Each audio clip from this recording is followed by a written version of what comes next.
Alright guys, a quick one. Here, I'll detail how to enable location services on TikTok. So if at the end of this you found this helpful and informative, please don't forget to like and then subscribe. Now the first thing you want to do is go ahead and open the TikTok application on your phone. Once opened, click on the profile picture at the bottom right. Now locate and click on the menu icon at the top right. Click on Settings and Privacy. Under Settings and Privacy, locate and click on Privacy. Once you selected Privacy, scroll down, then locate and click on Location Services. To enable location services, go ahead and turn on while using.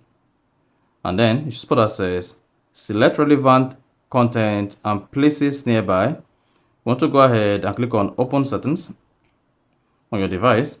And now go ahead and click on Location. Then select while using the app, then turn on Preset Location. And that is it. So that is exactly how to enable location services on TikTok. So if you found this helpful and informative, please don't forget to like and then subscribe.